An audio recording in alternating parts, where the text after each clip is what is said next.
Hello guys, this is your friend Naruto Multiverse 2.0. We are back with a new fanfic. Which is What If Naruto Kyuubi Kushina and May Part 1. And if you enjoy this fanfic, then please press the like button and subscribe to my channel for more fanfic like this. And now let's start the fanfic. Naruto Uzumaki stood right in front of the entire council of Konoha, consisting of both shinobi and civilian parts, with three counselors Homura, Koharu and Danzo sitting right in front of him, with the current 5th Hokage, Tsunade Senju, looking at him with tired, saddened and practically defeated look. Young Genin of Konoha felt of himself many glares and fury of the council, from both the shinobi and civilian sides, with civilians not hiding away the hatred, spite and some kind of sick satisfaction at seeing the Kyuubi Jinchuriki in bandages, with a sling and just barely visibly alive.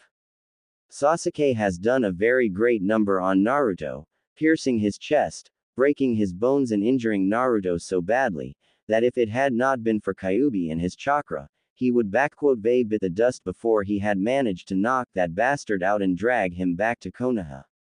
And just as he did that, fatigue, blood loss, torn muscles and broken bones finally forced Naruto to collapse at the gates of his village, and the last thing he saw before passing out was Sakura and Kakashi running towards them, followed by Tsunade Ba-chan and Shizune Ne-chan.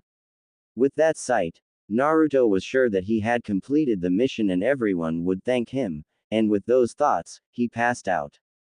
Unfortunately for the blonde-orange loving goofball, when Naruto woke up several days later, he found himself as an object of unified hatred and fury of practically all of Konoha. Not even an hour after he awoke, Sakura had come to visit him, and Naruto greeted her with a smile and cheer, but all he received were 2 punches in his face and a broken nose, followed by proclamations of hatred, endless berating and statements of Naruto breaking his promise to Sakura about bringing Sasuke back to her unharmed. Naruto didn't have either strength, will, nor opportunity to answer back, before Sakura left Naruto, calling him a demon and a monster. That brought back bad memories of many times when Naruto had been called that way, and along with blood flowing out of his broken nose, tears came as well, the feeling of betrayal and suffer creeping its way into his heart again. Over the course of the day, Naruto had received many guests, and all were worse than the last one. Shikamaru, the leader of the mission and one of the few people that Naruto saw as a friend, had berated the young blonde on his recklessness, brutality and deceit that Naruto had used for so many years, as Shikamaru revealed to Naruto that now everyone knew that he had Kyuubi in him. This revelation came to Naruto as a shock and a stab in the heart, as Shikamaru called Naruto not only an idiot, but also a cheater, thinking that the reason for Naruto's abilities was all attributed to Kyuubi. After he left, the rest of the teams also came in, calling out Naruto on him being a Kyuubi holder and his seeming cheating in everything. It hurt like hell for Naruto to hear them all call him out a cheater, traitor and worse, with the being convinced that Naruto had tried to kill Sasuke instead of bringing him back. They didn't care for Naruto's side of the story, none of them. With each and every berating and shouting, Naruto's fragile believes in his friends, good of the people and even the will of fire crumbled and eroded away. By the time evening rolled in, almost every genin of his class had visited Naruto and gave him a lashing of his lifetime, with only those that were still critically injured and Hinata not paying him a visit. When the evening came in, Naruto's sensei, Kakashi has finally showed his masked face, and Naruto had hoped that at least he, the man that was responsible for Naruto, would explain to him what was going on and let Naruto speak up.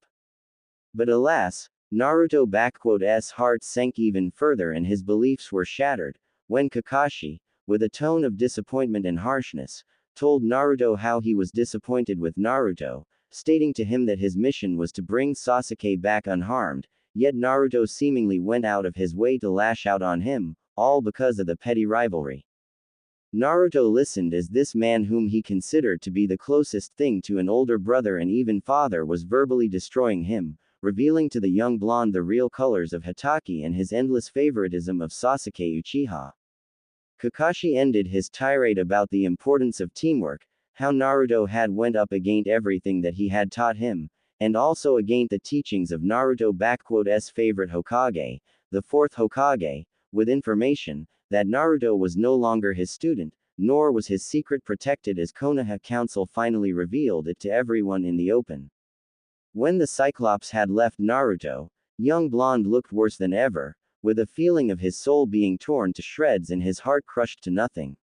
For the first time in years, Naruto had wished that he was dead.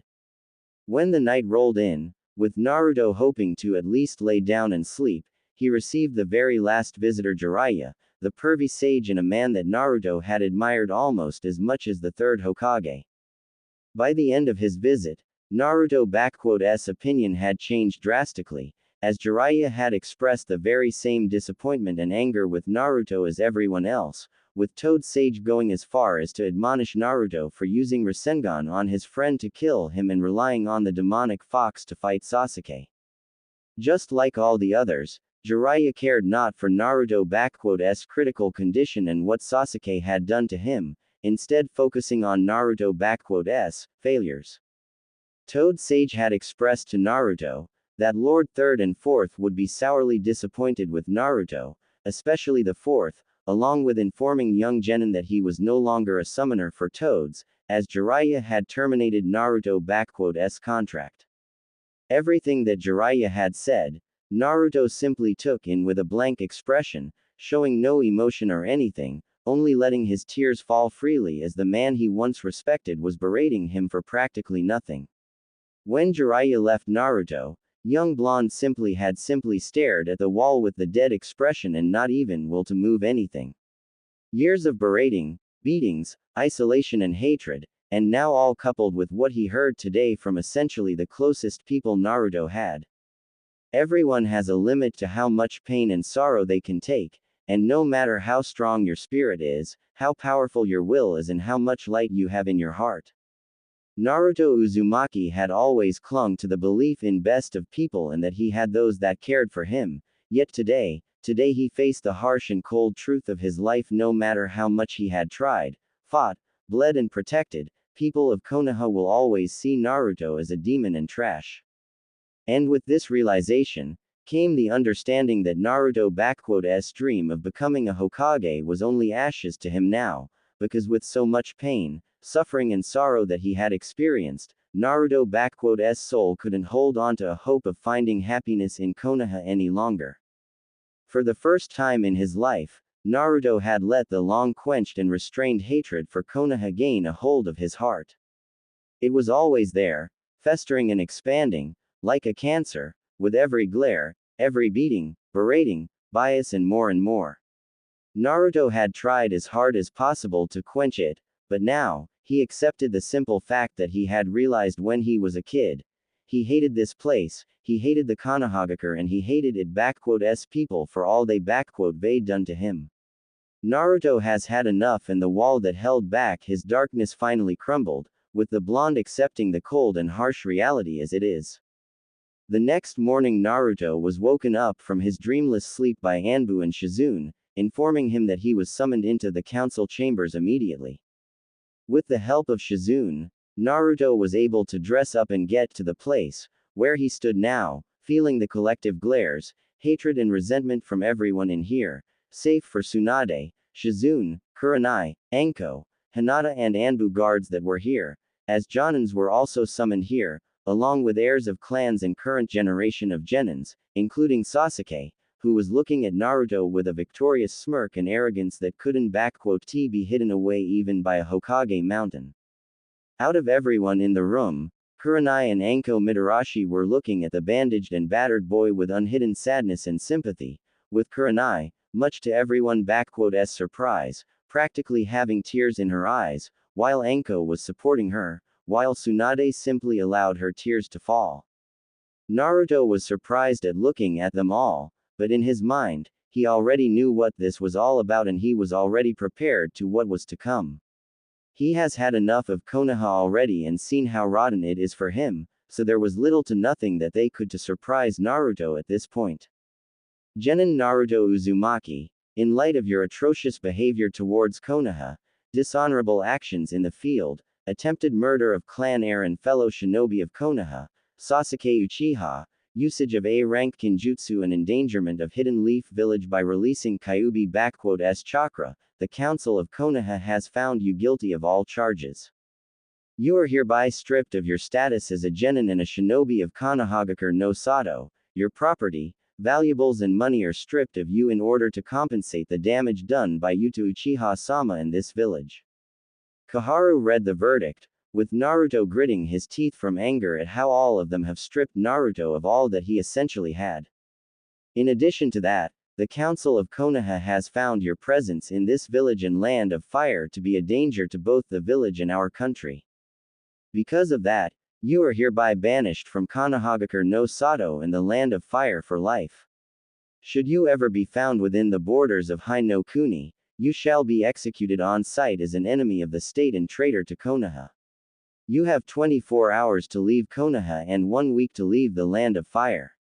Now, place your shinobi license and your headband before Lady Hokage. Naruto S bangs of hair hidden away his eyes, but his entire frame was speaking of one thing, unbridled hatred and fury.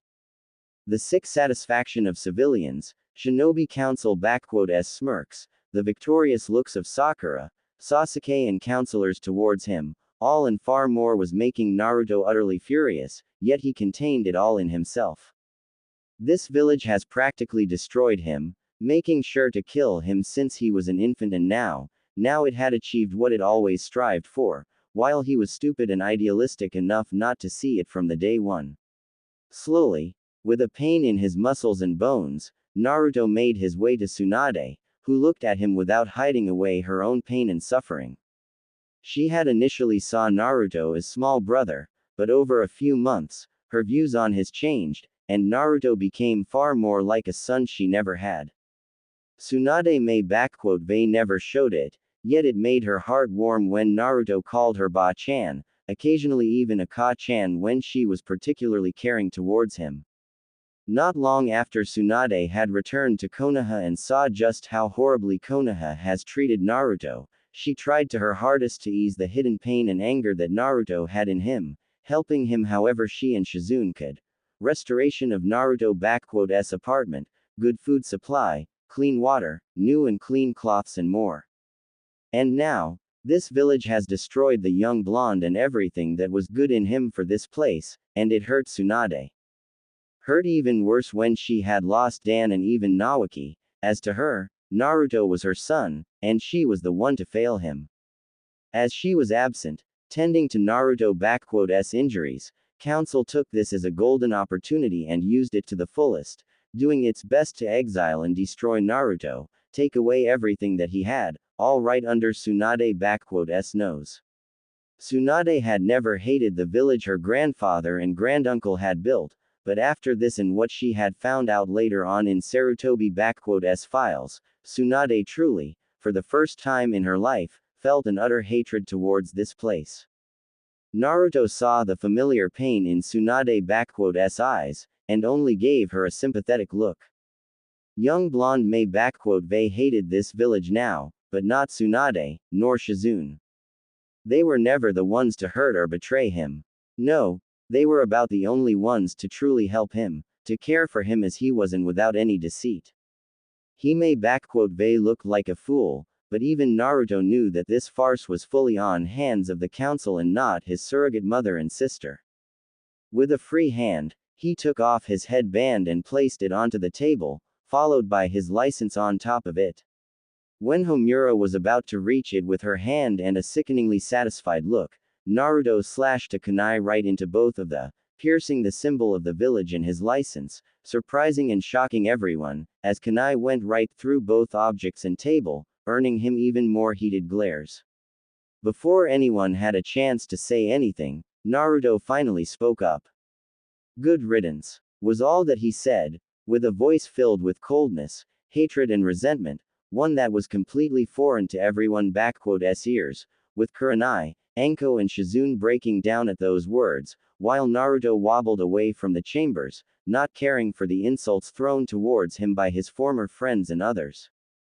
Naruto. Right when Naruto was about to leave the building, he was stopped by the voice of Tsunade, making him turn around and see her coming towards him. Naruto, I am so sorry, I. TB. Naruto simply stated to Tsunade, surprising her a little. You and Shizune-chan had nothing to do with it, I know it. The council, civilians, shinobi, advisors, I long knew that they wanted to get rid of me, I was just stupid enough not to accept it. I am actually surprised they even allowed me to live, I was ready to meet the executioner S blade, to be frank with you. Naruto, don't say it like that. It s not like you.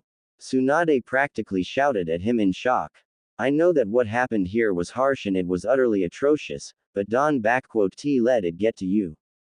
I will overrule them and they regret ever doing such a thing to you, and you be back in no time. Ka-chan. Tsunade was immediately stopped when Naruto called her like that, looking at the greatly saddened face of her surrogate son. Thank you, you and Nei-chan for everything. I know that you mean well and want the best for me, but please, just let me go. You and I both know that this village and all of those people, they never accept me as you and Nei-chan had accepted me. To you, I am Naruto, but to everyone else, even Kakashi Tem and Jiraiya Tem, I am a disappointment, a cheater, a demon and only a tool to be used and tossed away like a trash. They, Sakura, Shikamaru, Choji, Kiba and everyone else have let me understand it all too well. Tsunade was shocked when she heard of it, instantly understand what had happened. Naruto had been visited by all of them and must they received on hell of a verbal lashing out that it had finally broke her favorite blonde. Tsunade was gripping her fists and stopping herself from going right towards all of them and snapping their necks one by one, followed by their parents and friends for doing such a thing. Hell, the first one on her list was her own former teammate, Jiraiya, whom she hated at this moment more than even Orochimaru. He was entrusted with Naruto, had taken him as an apprentice and did this to him.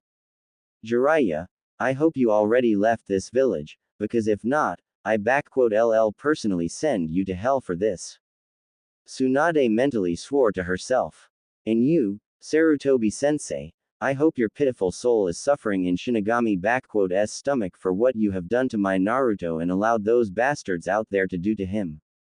If only my parents and grandparents had seen it, if only Minato, my boy, had seen all of you in this, Tsunade thought to herself with deep sadness as she remembered the fourth Hokage. Arg, screw you all. You may take away everything from my Naruto here, but you won't take away from him what belongs to him by his birthright, nor will I just abandon him, not the second time. To hell with being a Hokage and all of you fucking bastards. Tsunade wiped away the tears and looked at Naruto, pulling out of a pocket a green storage scroll and giving it to Naruto. Naruto, this storage scroll contains water, provisions, medicaments, cloths, money, books, scrolls and a map from Senju-s vault. This is all yours. Tsunade surprised the blonde when she gave it to him. The food and water will be enough for you to last at least a year, while there is also more than enough money to start a new life somewhere nice, while scrolls and books should teach you what those two bastards should they. Don't worry or even think about returning any of it, all of that is yours and I won't here otherwise. Tsunade said to him with strength. But why? Naruto asked with a shaky voice, shocked at Tsunade giving him so much. Because you deserve it all, Naruto. Tsunade simply said to him, kneeling down to him and pulling him into a warm, motherly hug, with tears again flowing out of her eyes. Why you just stay safe out there, okay? LL send out Katsuyu to you with L letters and if you need anything, just ask, oh okay. Naruto, with a shaky hand and small tears of his own, embraced his surrogate mother. Oh okay. Ka-chan, thank you. Naruto said to her, with Tsunade looking at her surrogate son with a small smile and tears speaking up to him. Naruto, inside the scroll, there is a map with a detailed paths and directions to a particular place I marked for you. I want you to unseal it once you leave the village and far away from it. Tsunade instructed him. When you are feeling well enough, travel to the place marked there. And what are that place? Naruto asked of Tsunade. It is the Uzushiogakure, the land of whirlpools and ancestral home of clan Uzumaki, your clan and clan of your mother and my grandmother. Naruto looked at Tsunade with wide eyes. The place may been reduced to rubble and ruins by Aiwa, Kiri and Kumo many years ago, but they failed to destroy what is hidden away there, the legacy of Uzumaki and Senju clans. And I entrust it all to you, Naruto. Use it how you see fit. Naruto nodded to her with a smile, before Tsunade pulled out 2 envelopes with the stamps of Hokage on first one and one of Clan Senju on another. Naruto, when you get to Uzushiogakure, I want you to open them. I know you have many questions about both your parents, the Kyuubi and much more, and I hope that in those 2 letters, you find your answers. I am sorry, I wish I could tell you all you wish to hear, I really do, but it's okay. Ka-chan, I get it. Naruto smiled to her, hugging her one more time before parting with her. I think I will be on my way now. I don't want to spend any more time here than I already have, and I don't want to give them all another chance at lashing out at me. Can you tell Shizune-chan goodbye for me? Of course, Gaki, I even send her to you from time to time with Katsuyu. Tsunade smiled to him. Take care of yourself, Naruto. I will, and, I am sorry, Ka-chan. Naruto said to Tsunade, surprising her. I know how bad this village has treated you and your family, and I am sorry for forcing you to come here. Don't be sorry for that, Naruto. Tsunade said to him. Don't worry, as long as I am Hokage, I keep those bastards away from you, so that they don't get any ideas at getting you back. You just find yourself a life of your own and be happy, really happy, you hear me? Promise me to be happy, okay, Sochi. Naruto was shocked when he heard the woman that had been like a mother to him acknowledges him as her son, before eagerly nodding to her and smiling with tears to her. Good, now go. And I am hoping for the good news in at least 3 years, Gaki. What good news, Ka-chan? Naruto asked of Tsunade confused. Oh, for the love of, about you getting yourself a wife and kids, you Gaki. Tsunade practically shouted at him, shocking Naruto. I want to have grandkids to spoil rotten, and Senju with Uzumaki one get back without new members, you hear me? Why yes, Ka-chan. Naruto almost winced when she shouted at him, but then he felt the warmth of Tsunade's embrace and how she kissed his forehead. Goodbye, Naruto. Go, and live a happy life. Tsunade smiled to him, as Naruto parted away from her and exited the building. Anbu. Hokage shouted, as 10 of Anbu shinobi appeared before her.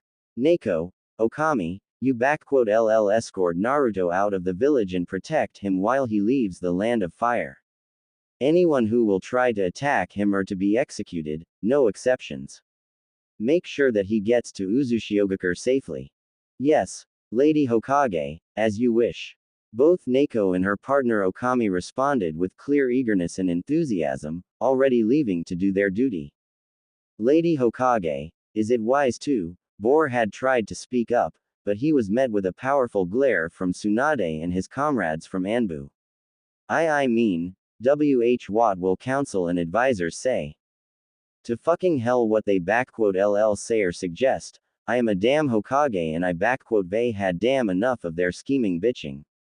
Tsunade responded to them. Suru, find the traitorous frog of a pervert and get him in my office in 5 minutes. If he resists or refuses, then do whatever is needed to get him, safe for lethal force. Lady Hokage, a personal request, if I may. Suru, a female Anbu clearly from Sarutobi clan. Can I at least break him a leg, or a rib?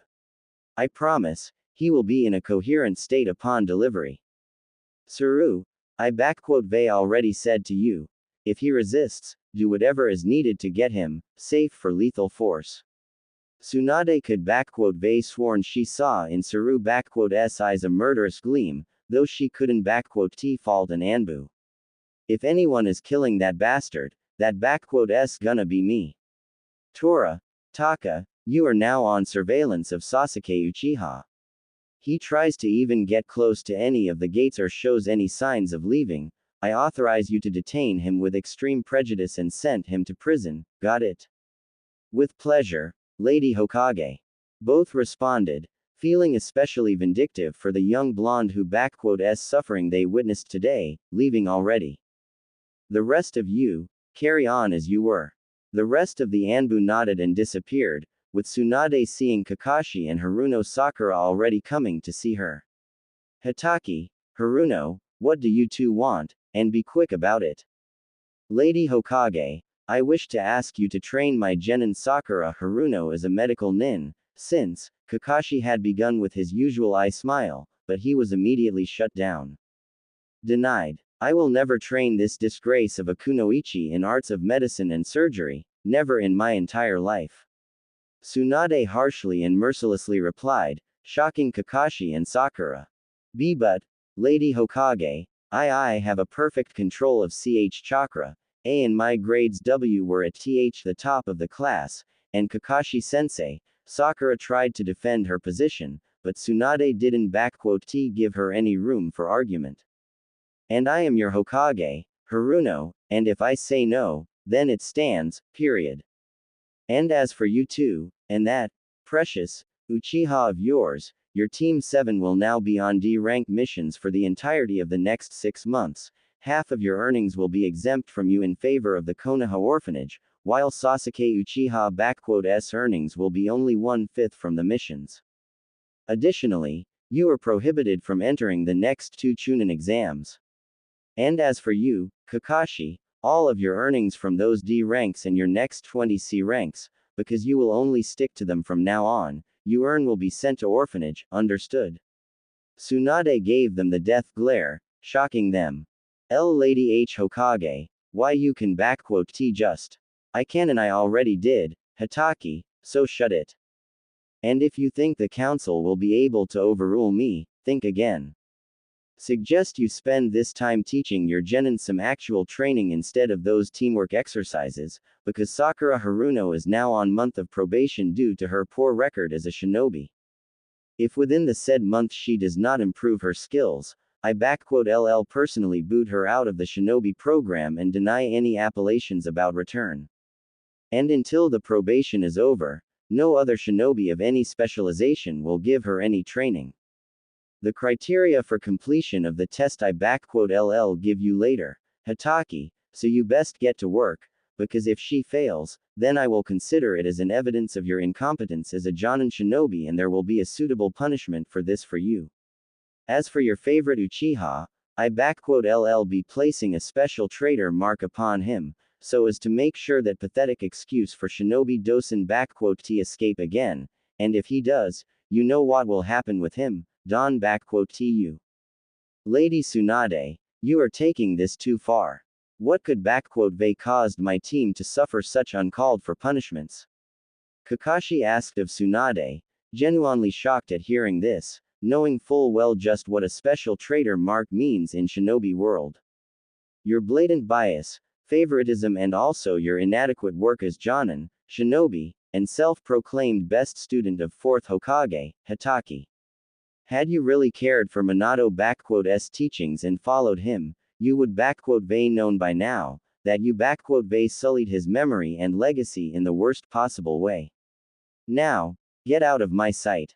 Tsunade roared at them, making the two scatter away from her, while her thoughts were once again with her surrogate son. Take good care of yourself, Naruto. And I hope you are watching over him, Minato. I am very sorry I had failed you. And I hope you LL forgive me, my boy. Tsunade thought to herself, as she went towards her office, where she was greeted already by the sight of Saru literally tying up Jiraiya to the chair, while the Toad Sage was struggling to get out, but it wasn't easy with a broken leg and arm. Lady Hokage, as you have requested. Saru pointed at Jiraiya, with Tsunade nodding to the girl and letting her go. Hey, Tsunaheim, what's the big idea? If you were looking forward to spending some quality time with me, you should they just asked me. Jiraiya spoke up in an insulted, yet perverted way. Just tie me down and we LL. Jiraiya, I am tired of all those hints of yours. Now, what you are going to do is tell me everything you and our bastard of a teacher have done to Naruto, and Kami save you. If you try to sway your way around, I will make you wish you died, understand? Tsunade cracked her fists and was ready to make her former teammate suffer. Tease Tsunade. WHYD Don TUCC calm down and we just sit down in a bar. Like we used to, and Tsunade S right leg connected with Jiraiya S broke one, and a single kick was enough to shatter the bone even further. Arg. Fine. Okay. I LL talk. LL talk. Just Don T. Talk. And best pray to your toads I Don T kill you afterwards. Tsunade threatened him with full seriousness. 7 years later. Land of Waves. Land of Waves, once a destitute backwater country under the heel of a mighty tycoon, now is a prosperous trading nation, with ports and markets always bursting with dozens of merchants, businessmen and traders from all over the globe. In all of elemental nations, there is no better trading hub than this nation, no better place to buy something at the best price and quality. And to all of this land of waves and it people who are enjoying their golden age owe to Naruto Uzumaki, the unjustly banished shinobi of Konoha and a hero of wave. When the news had spread about Uzumaki banishment, Konoha suffered greatly on a diplomatic arena, losing diplomatic relations with lands of snow, wave, waterfall and, most recently, Suna, all of whom had connections the knuckle-headed shinobi and viewed him with great respect and admiration. Especially sensitive and painful was the diplomatic blow from Suna, which had managed to regain and greatly strengthen its position after the failed invasion and manipulations of Orochimaru. Gaara, the fifth Kazekage, has taken up office about 5 years ago and has put every effort to regain positions of Suna and strengthen them, succeeding in it, along with proving himself as not just capable, but also respectable and strong Kazekage. He mended the relations between Suna and Iwa, opening trade with them and even signing up a defensive pact with them, effectively ending the previous one with Konoha in favor of establishing better relations with Iwa, Wave, newly reformed Kiri and even Kumo. That blow to the pride and prestige to Konoha is still very fresh and won't be forgotten anytime soon, that is for sure. And while most of the elemental nations were enjoying a period of relative stability and peace, currently in the land of waves, things have suddenly taken a turn towards the slight instability, when 2 persons wearing black cloaks with red skies on them appeared in the capital, causing destruction and chaos right out the bat, causing people to run for their lives or become a cannon fodder for the Akatsuki. Usually, members of the elusive Akatsuki act with restraint and stealth, yet this particular pair has traveled all the way to the wave for a specific reason: collect a very hefty bounty on Hanzo Hattori, an S-rank Ronin, a shinobi without a village, but not a nuke nin, who had played a critical part in Kiri-S civil war, as well as in Mizu-S civil war, which swept through country when 4th Mizukage murdered Daimyo and his entire family. Once a relative unknown, Hanzo appeared in Kiri over 6 years ago and steadily became one of the deadliest allies of current 5th Mizukage and current daimyo of Mizu, Ieyasu Tokugawa, earning himself titles such as Karigakure no Oni and Kage no Shi, first one earned after Hanzo single-handedly killed over 150 Kiri-S shinobi, within an hour, and second after he killed the 4th Mizukage in single combat. The war had ended about 4 years ago, yet Hanzo continued his work as Ronin, providing his services to first the rebuilt Kiri, then Kumo, later Iwa, and then to Suna, earning himself a reputation as a reliable, honorable and resourceful shinobi. Konoha had also tried to offer him to come to their village and work for them, but, much to their dismay, Hanzo refused every time, stating that he wanted nothing to do with them. Toad Sage Jiraiya had tried to track down Hanzo once, but only ended up drawing to himself attention of Iwa-S and Kumo-S Shinobi Corps, who were all too happy to repay their debts to Hanzo. Only about 2 years it became known that Hanzo presides in Wave, which is where Akatsuki have decided to go and get the elusive Ronin. Kakuzu of Jongu and Hidan had thought that Hanzo's reputation was exaggerated and he would be taken down by them easily. They were proven wrong, badly, as Hanzo quickly appeared before them and somehow not only transported them out of the center of the capital and onto a clearing, but was overwhelming the pair and driving them both to their ends. Kakuzu had already lost 3 of his hearts and was running low on chakra and endurance, while Hidan had been incapacitated by Hanzo early on by a very powerful genjutsu of some sorts. Kakuzu had tried to get to Hidan and break it, but it proved futile as Hanzo intercepted him and it cost him 2 of his masks and hearts already. And now he is stood in his long-range form with stitches all over him, while his opponent, dressed in a black sleeveless samurai shirt with red trimming on its edges, underneath which was an armored torso plating, with a black mesh bodysuit, shoulder and wrist guards on them, while hips were protected by samurai-like light armor with a black anbu pants, leg guards and closed boots. On the back of the shirt was a symbol of a raging red tornado made in a way of red 7-pointed shuriken surrounded by numerous handless blades. Hanzo himself possessed black, with a bit of silver, spiky hair, with a tail behind his head and 2 spiky bangs on either side, blue, closer to silver, eyes and a black featureless face guard that covered all beneath the eyes. In his hand he held a katana with a black handle and a slightly longer than usual blade, while the additional sword rested on his right hip. Hanzo looked at his battered opponent, sheathing his sword and speaking up. "From what I can tell, you only have enough chakra left for 4 more minutes in that form, no less." Hanzo noted out, looking at Kakuzu. "I can simply stall you until you run out, but that would be too risky on my part." "True enough, and I can take any more risks." Kakuzu sent out his stitched arms right towards Hanzo, using it as a diversion, while his hidden lightning mask deals the finishing blow from behind Hanzo. Hanzo saw the stretched arms making way right towards him, but he also sensed how Kakuzu's last mask was charging up its blast from behind and shooting at him. Deciding to finish this fight, Hanzo swiftly made a series of 4 hand signs, channeling out of his body chakra. "Wind style. Rasenkas," Hanzo mentally said to himself, as the wind particles, charged up with his chakra began to spin around him, forming a dome of lightning-fast microscopic blades that shredded Kakuzu's arms and stitches into nothing, along with protecting Hanzo from the lightning blast of Kakuzu's mask. A mortal bounty hunter roared in utter pain, as his arms were destroyed and he lost any ability to cast his jutsu. As the dome of Rasenkas dissipated, Hanzo turned his attention to the last mask of Kakuzu, disappearing out sight for a second, and reappearing right in front of it, followed by a quick series of signs, charging up his chakra. "Wind style.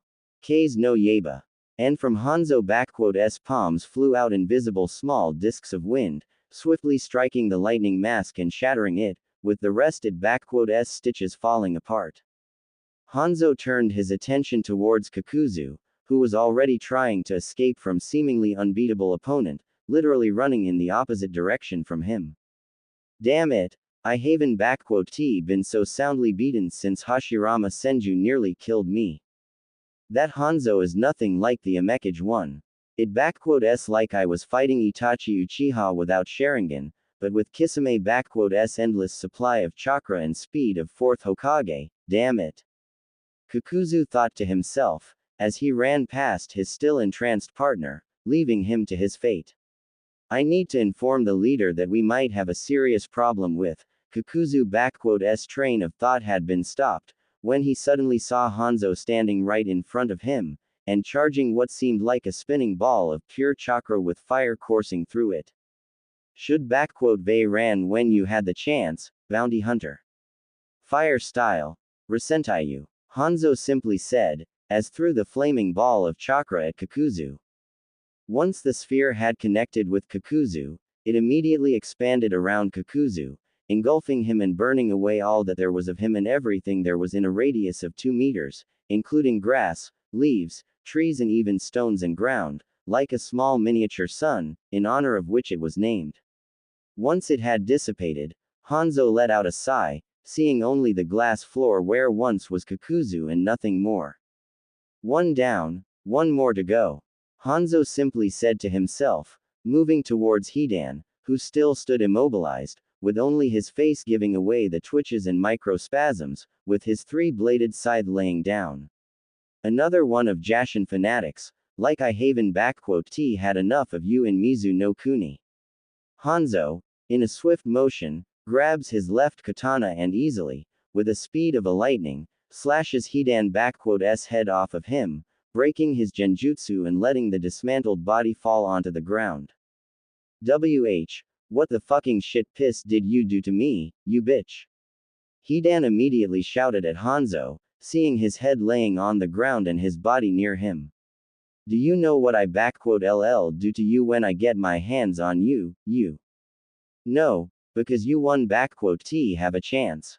Hanzo took out of his shirt a black featureless scroll and opened it up, revealing a very accurate and strong sealing encryption on it, making a series of one-handed seals.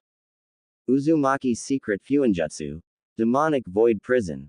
And as Hanzo said that, a black demonic hand reached out of the scroll and grabbed a hold of Hidan S head, pulling it inside of the scroll, with the symbol of Oni appearing in the center of a circle after the sealing was complete, before Hanzo closed the scroll and put a powerful protection seal upon it, so as to prevent its opening.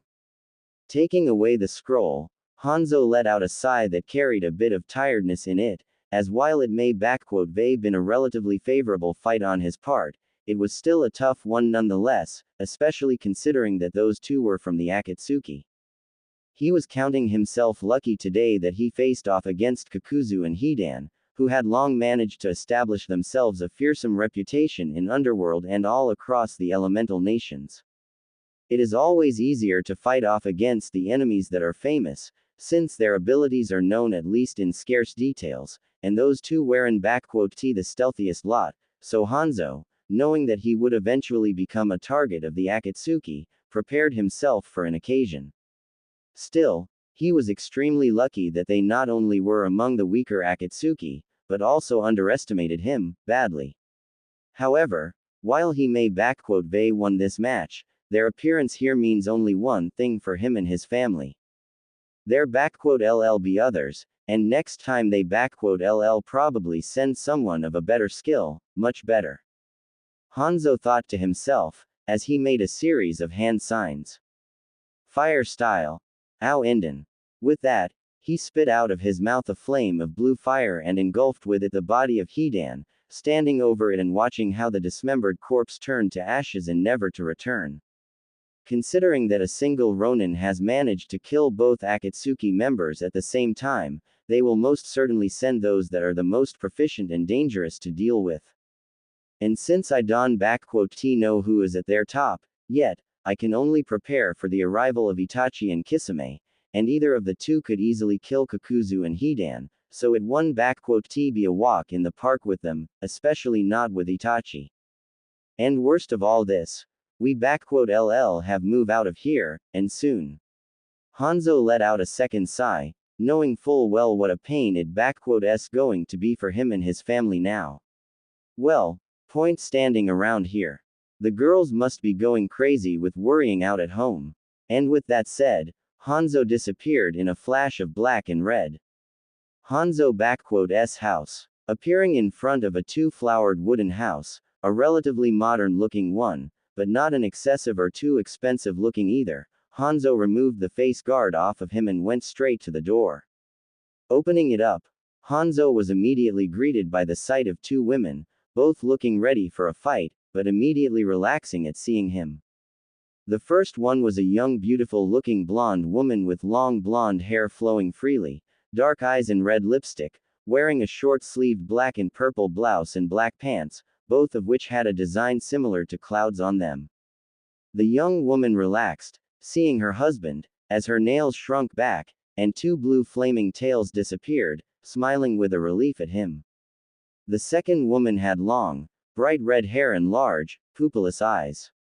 She wore an elaborate, high-collared white kimono with the Uzushiogakure symbol on the back of the obi, which was tied around her waist. Her hair was bright red, long and spiky, and reached to her waist behind her. She too had calmed down and went straight ahead to hug her husband, along with the blonde woman, speaking up. "You are here," she simply said to him, but with care and love in her voice.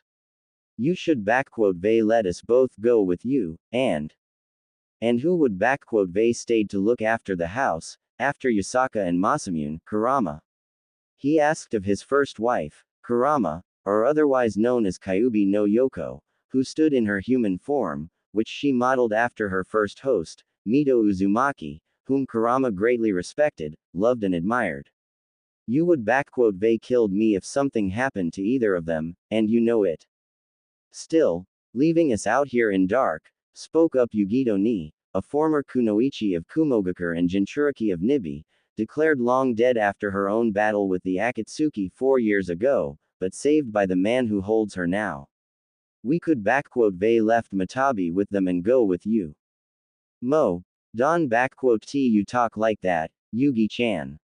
I too was worried sick for our Naru-kun here and wouldn't T leave him out, but kids are also important."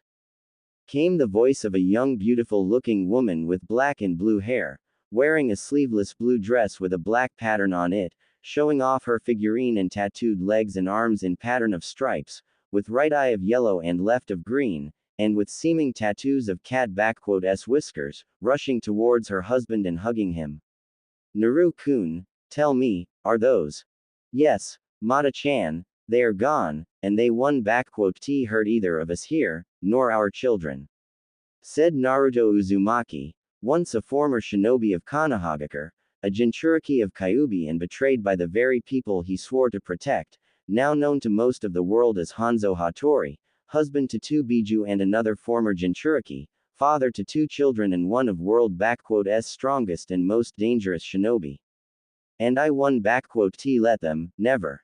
Throughout 7 years of his life, Naruto has went through a lot of things, having grown, both in height and personality, maturing in the harshness of the outside world, gaining wisdom in life and knowledge of his ancestral clans, Uzumaki and Senju.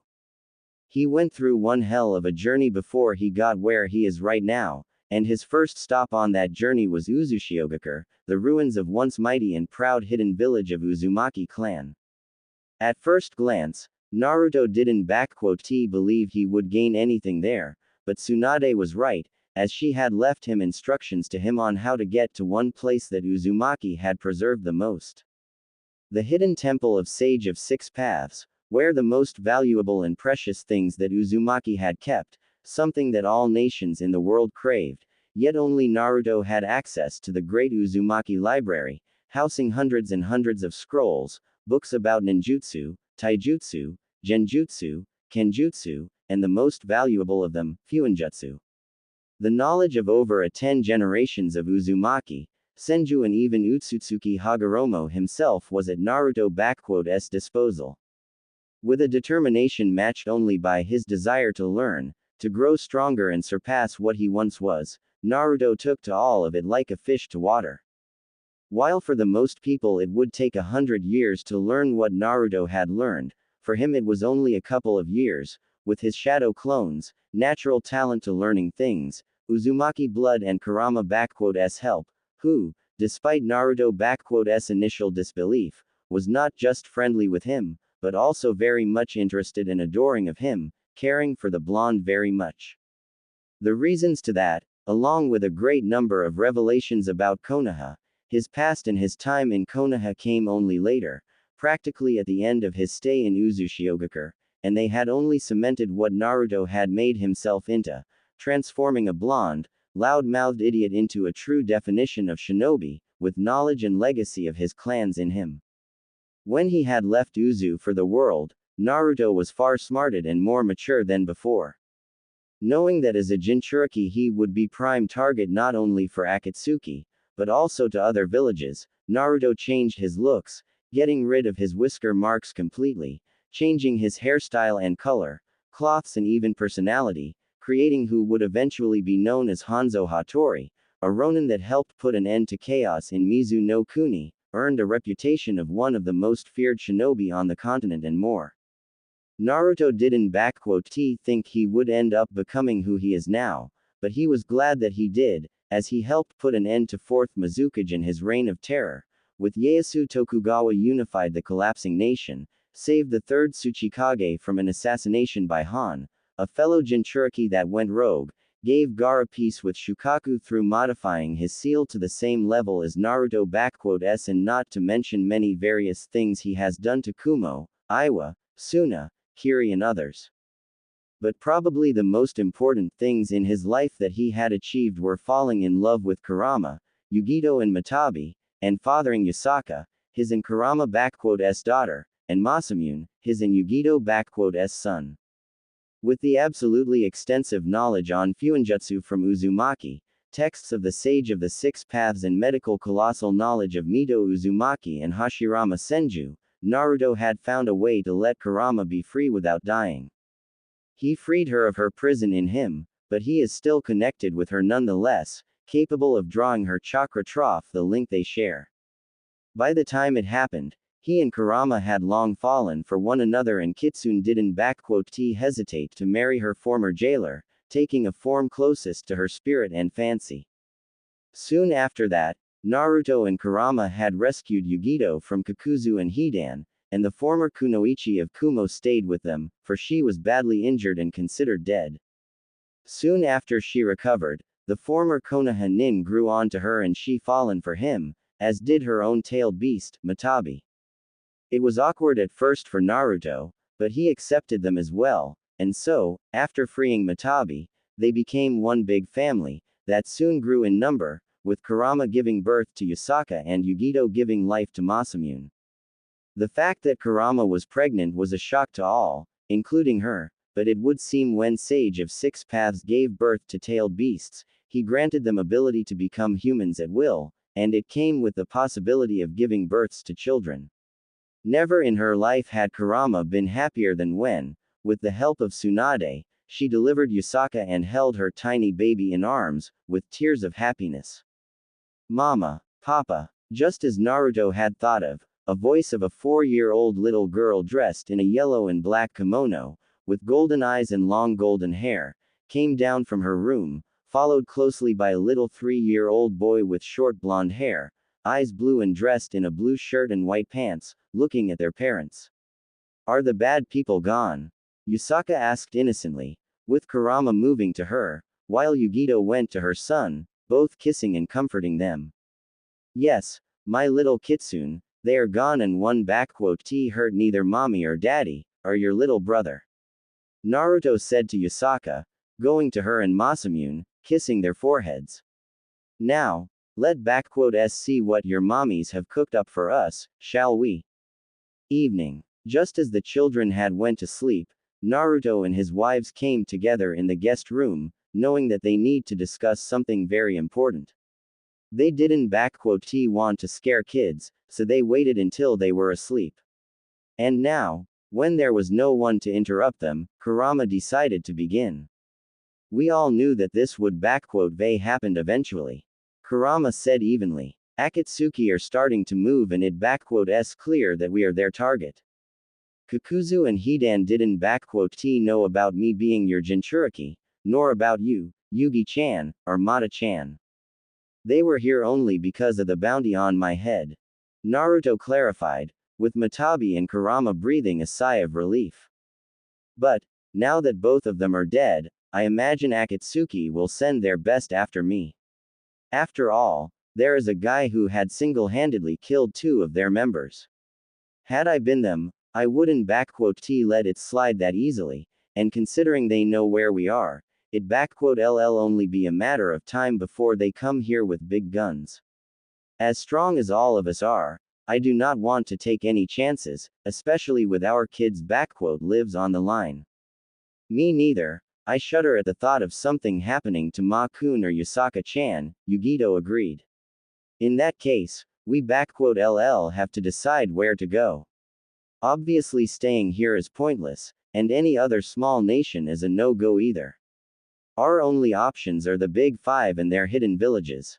Kumo is out of the question, since they LL reseal Mata-chan in you, by force, and it will be back to square one for you, Yugi-chan. Naruto saw how his wives agreed with them.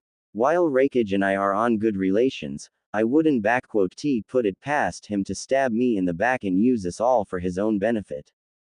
Iwa is a no-go as well, especially considering the fact of Onoki using Akatsuki to his own benefit and give him Nibi, Kyuubi, their Jinchuriki and their children. He is just as old as he is spiteful, prideful and eager for revenge after the Third War, so he LL uses, no doubt about it.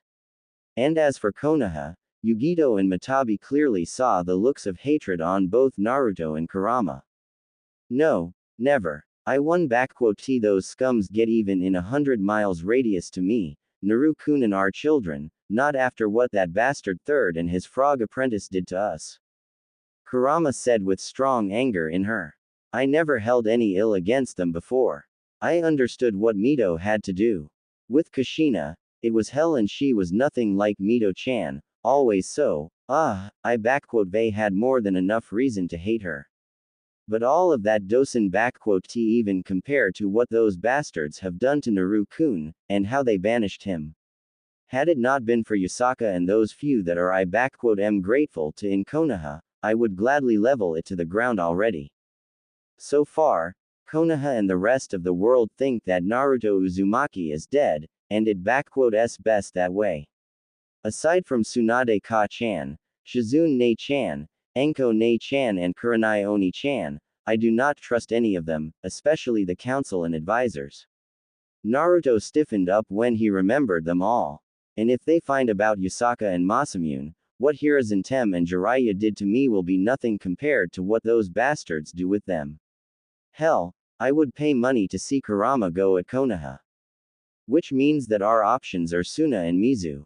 Matabi stated as a matter of a fact. Both options are nice and good, and while I don't mind the heat, neighborhood with our one-tailed brother doesn't sound too well to me. We all know how he is, especially around me and Kura-chan. He is actually really docile now, Mata-chan. Gaara even says that Shukaku is stoned. Naruto found the right word. But, while people in Suna are nice and Gaara is practically my best friend, Mizu is actually the best option. Ieyasu knows me and long has offered me a position at court. Mizu shinobi respect me, plus we have a house in Kiri in the capital there. Not to mention Mei-chan is also there, Matabi added up, getting a mock glare from Naruto. Oh please, we all know how much she loves you, Naru-kun, not to mention she adores the kids like she their mother, not to mention she is all for sharing the love. You are just determined to get her on board with this, Aaron tu, Mata-chan. Naruto rhetorically asked of her, knowing the answer not only from her, but also from Kurama and Yugito. Alright, we LL first settle things with Tazuna, talk to kids and, suddenly, out of the blue, Naruto stiffened up and immediately darted to his swords and face guard, putting it on and his armor in matter of seconds. Someone unknown is approaching the house right now. Kura, once I leave, activate barrier, Yugi and Mata, kids are on you. I LL be back fast. Naruto said to them, putting on his game face and teleporting out of the house in a black and red flash. Front of Naruto S house. Flashing back in the world under the shadow of the trees, Naruto scowled, looking at the intruders. In the last 7 years, he has faced off against tailed beasts Jinchuriki, armies of samurais, shinobi of every rank in many numbers, cage and more. Naruto had survived and prevailed through all and more, but this is the first time that he was actually surprised the very gall of the intruders. Coming right in front of his house, thinking like they have the right, well, looks like it S time for Hanzo Hattori to teach certain someone S a lesson in humility. Jumping off of the tree branch, Naruto stepped out into the moonlight and spoke up. Not many dared to come to me so openly, much less survived.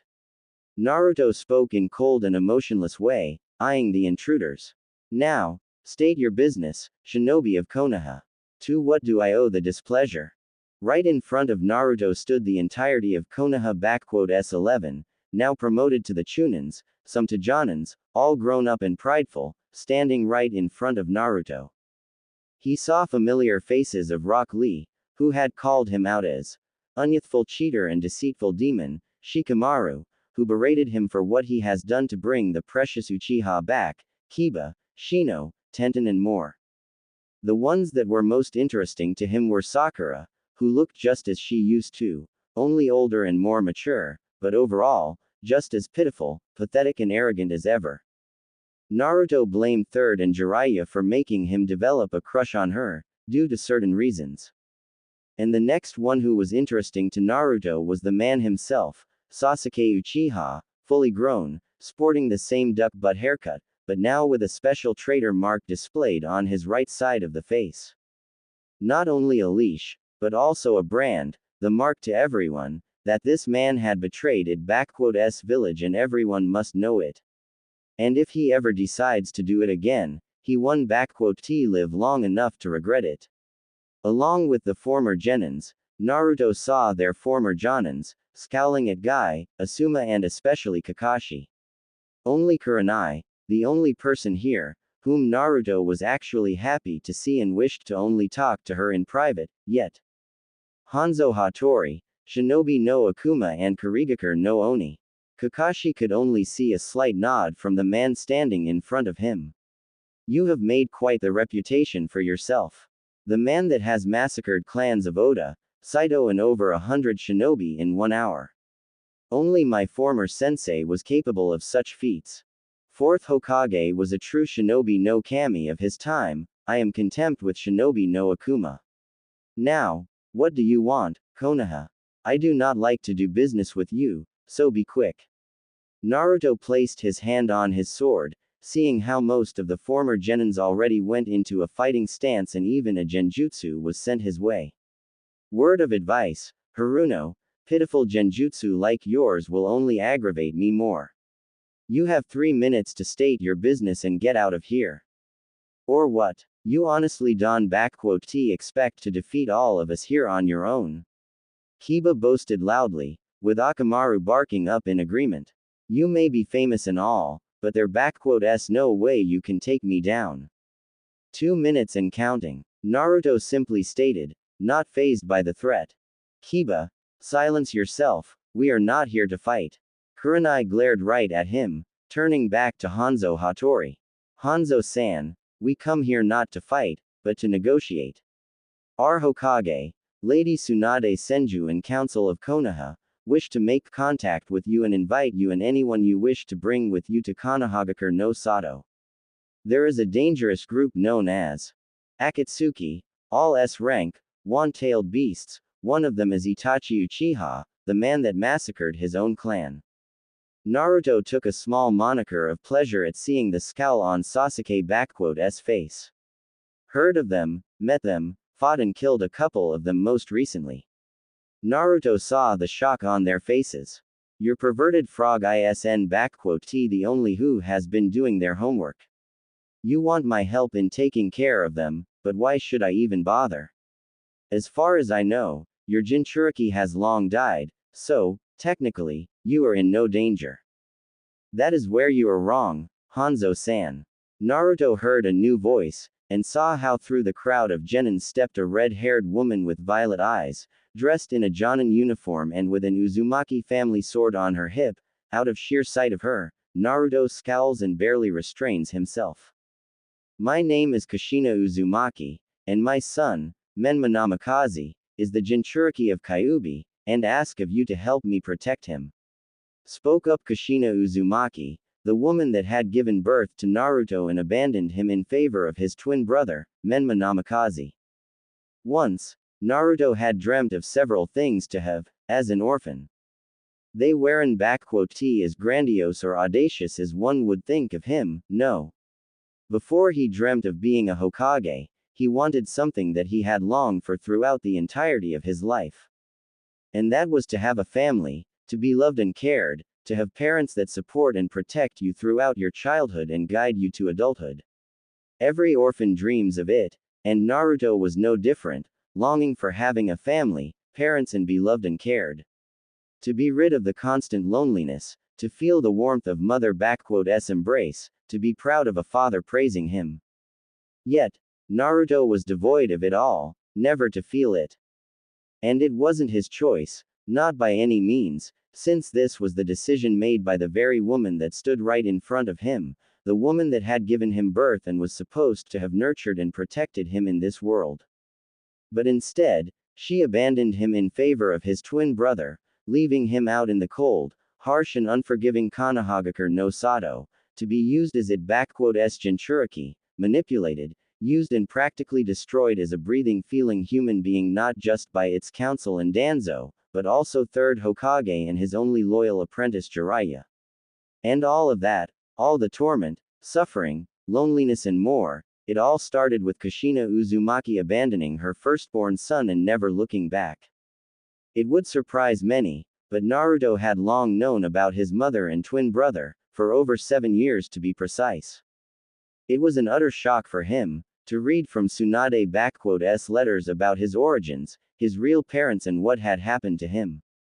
Finding out that Naruto was not only the son of Minato Namikaze, but also of Kushina Uzumaki and that she purposefully abandoned him was not just hard, it was an absolute nightmare for Naruto, especially considering the reason as to why Kushina had done so. And that reason had made Naruto truly hateful and resentful of any notion that such woman had given birth to him and his father, Minato Namikaze, fourth Hokage and one of the greatest shinobi in history, had ever fallen in love with her. According to Kurama, who had maintained her constant control over her second half sealed in Menma, Kushina, delusional after the attack of a masked man, childbirth and release of Kyuubi, had for some reason believed that her husband's sealing worked wrong on Naruto. She didn't even properly examine the seal on him, already believing that husband had not just sealed inside of Naruto half of Kyuubi's power, but also Kyuubi's soul and that it had taken over Naruto's body. Granted, it was partial truth, as Naruto did end up with the soul of Kurama in him, but she had never tried to control him, and, according to her, his father's seal wouldn't even let her pump out any of her chakra, even in minuscule levels, unless Naruto needed it. But, to Kushina, a sealing mistress of Uzumaki herself, her firstborn son was lost and she simply threw him away from herself, leaving the Konoha for Fire capital to train and raise her only true son, Menma. When Naruto had first found about it, he was livid, absolutely furious and had even lost control over himself, resulting in him pumping out more and more of Kurama's chakra, going so far as to literally allow its chakra to take over him. He would destroyed the island of Uzu and unleashed Kurama out had he not been stopped by someone he did not expect to meet. Flashback. 7 years and 4 months ago. Naruto's mindscape. Naruto. Stop this. If you pull any more of my chakra, you die. Please, Naruto-kun, calm down.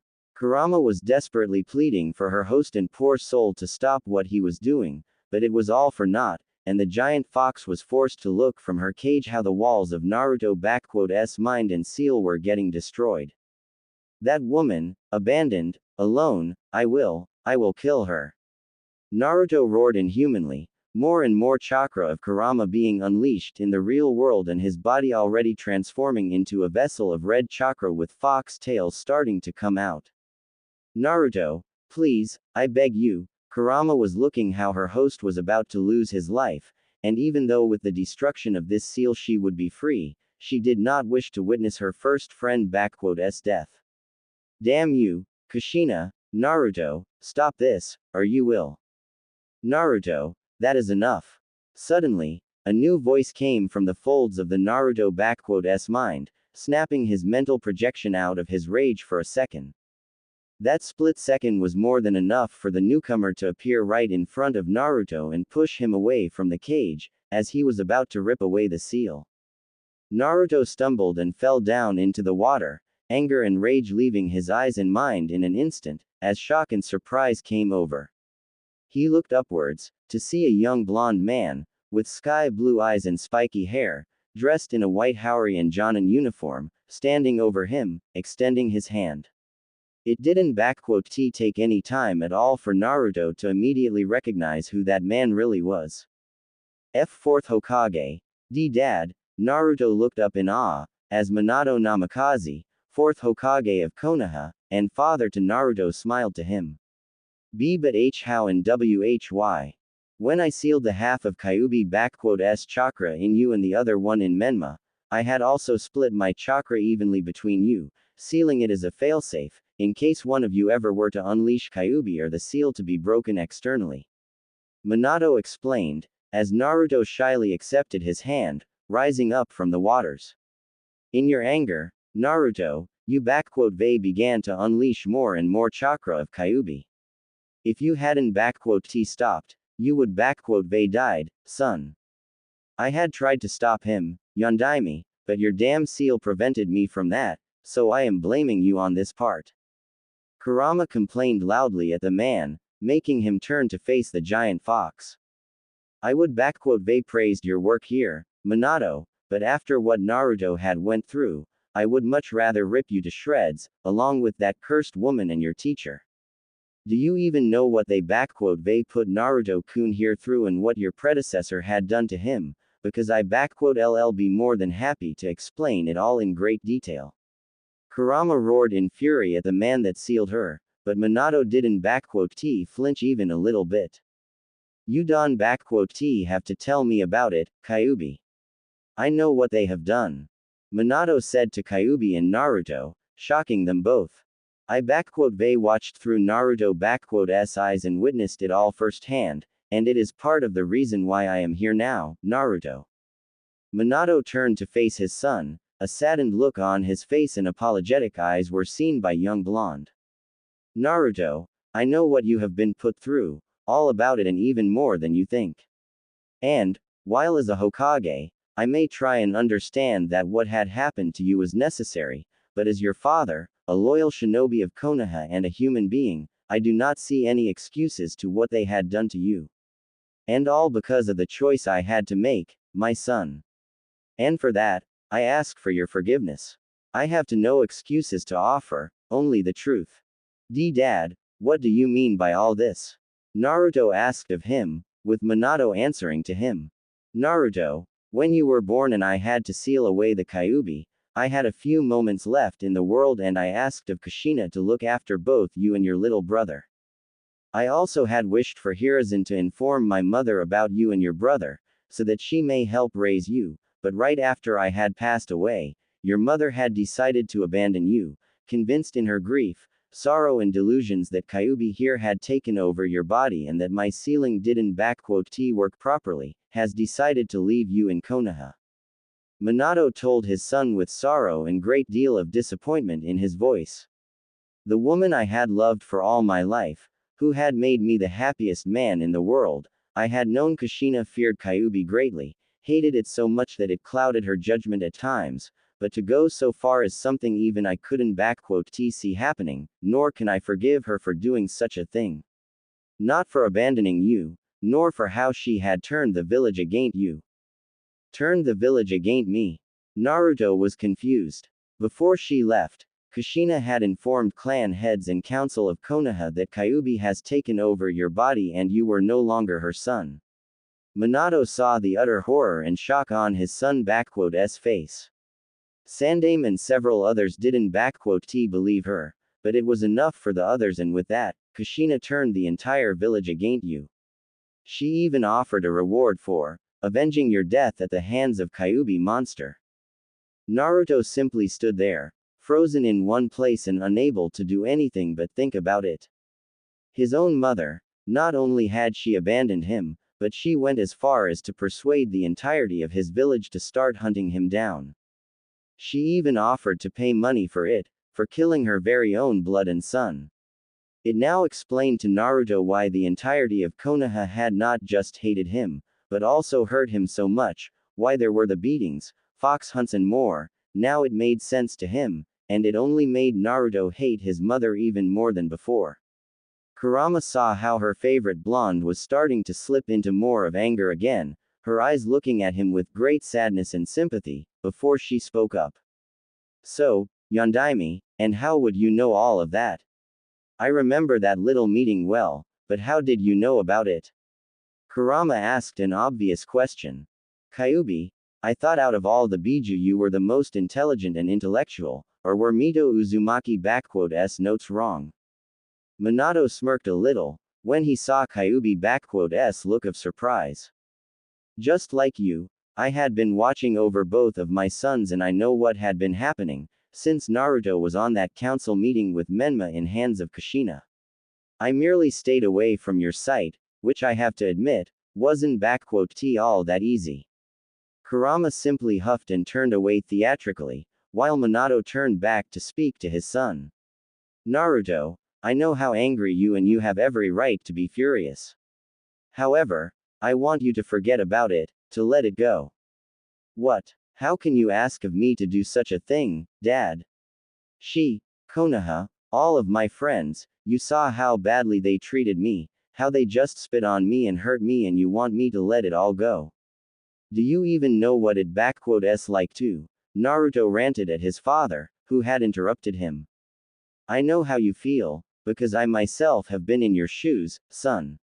Naruto immediately stopped, looking with shock at his father. I know how you feel and what it feels like, to be left by your mother, abandoned by those that should be protecting you.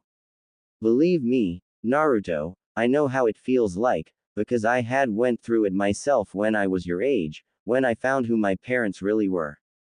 Why you mean? Wait, why you said that why your mother had sent me here and the letter? Naruto had finally put the dots together. Ba-chan. Yeah, my mother, Tsunade Senju, had also abandoned me when I was an infant. Minato confirmed what Tsunade had written to Naruto. Not long after my father's death, she left me in the orphanage and disappeared. I only learned the truth when I was your age from Jiraiya and I was furious, angrier than I had ever been. I had tracked her down and confronted her about it, but in my rage and anger I did not even realize that in my obsessive pursuit for answers, I had cost my teammates, my best friends, their lives on the mission. It opened up my eyes and revealed to me a simple truth. Rage and anger over the past will not save you, but destroy you and all that you hold dear today. I had to let go of the anger, and while it had taken a long time, my mother and I had reconciled and I forgave her. Why are you telling me this, Dad? Do you want me to what? Go back to Konoha and forget all those accusations and bad things that had happened to me? To be the same happy-go-lucky doby they all see me as? I have been banished and if I return, I am a dead man walking then. Naruto shouted at him, with Minato taking it all in. No, Naruto, I am not asking you of that. What Konoha, Sandaime, Jiraiya, Kushina and all of the other have done to you is something I doubt even Sage of Six Paths could forgive. Minato shook his head. I do not ask you to forget it all and forgive them, no.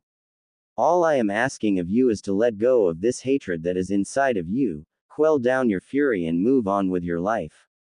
What happened to you was wrong and atrocious, true, but let it not change who you really are and what you want to become.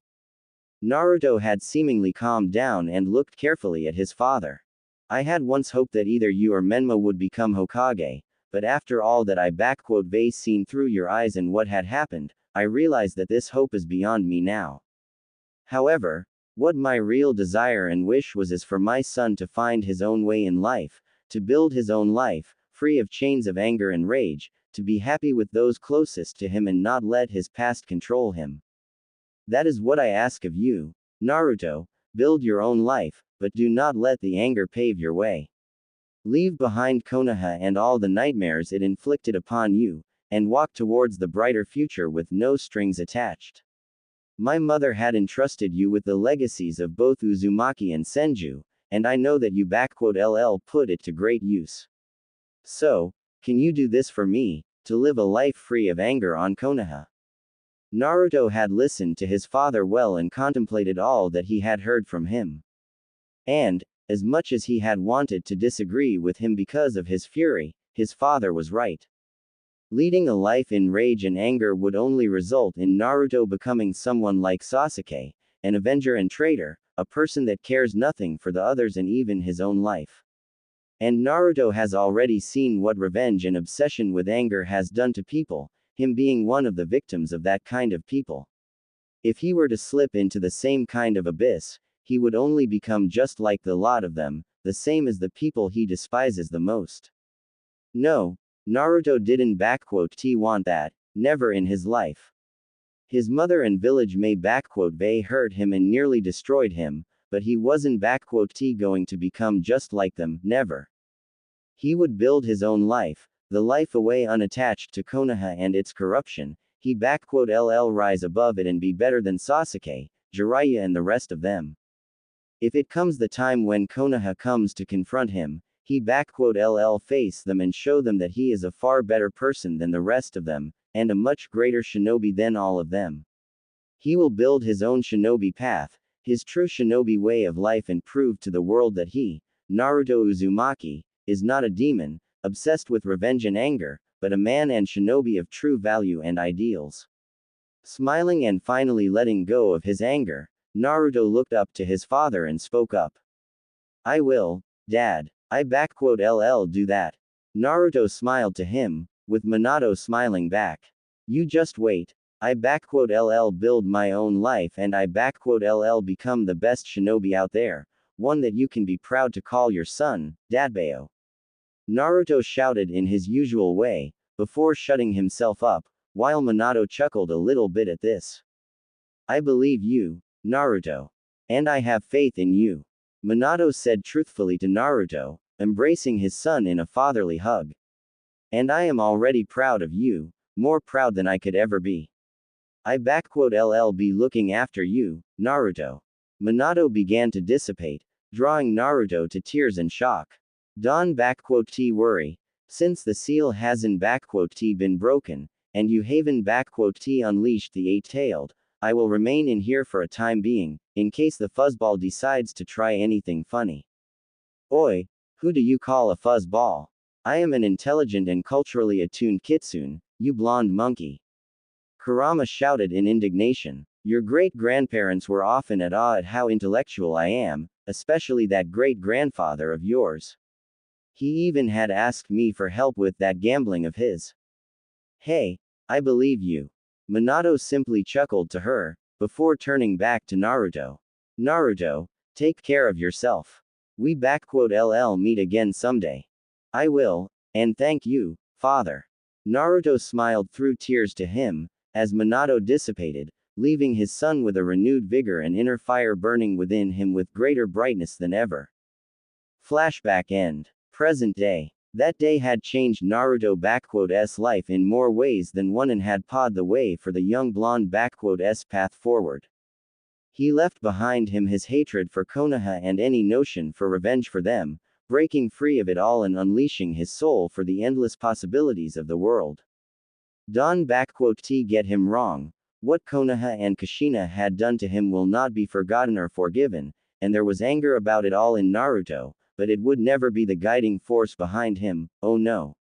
Now he had much different drive for life and growing stronger, to protect his true friends and family.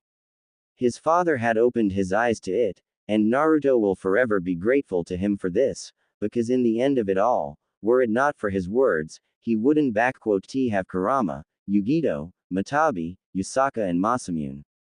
So, instead of letting his anger sip through him, Naruto pushed it away and simply looked at the Konoha shinobi and spoke up. Protect him. Is he a babe that needs to be fed and changed from his diapers? Naruto could clearly see anger in the eyes of his biological mother. If memory serves me correctly, he is about 21 years old, a grown man by all standards. A shame that Naruto did not live to that age.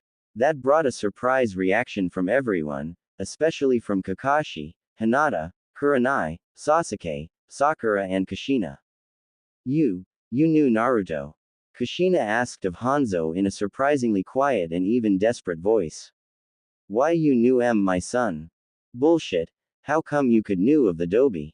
I mean, he has been dead for over 6 years now or close to that. Kiba barked out, ignoring the glares from Hinata and Kurenai. And he was banished over 7 years ago, was he not? Naruto asked of them. They met in Land of Sand, not long before his death. A true tragedy, such a good-natured boy, with so much light and hopes, all crushed by the people he considered his friends and comrades. A shame he had perished, you could say he had changed my life in several ways. Naruto saw several looks of sadness from Kushina, Kurenai, Hinata and some looks of shame from the others, while the rest weren't taken by all of this. He did tell me what had happened to him in Konoha, and how it treated him, and let me tell you this much. Like hell will I go work for the village that can see the difference between an innocent child, a victim of his mother delusions, and a monster that needs to be stopped.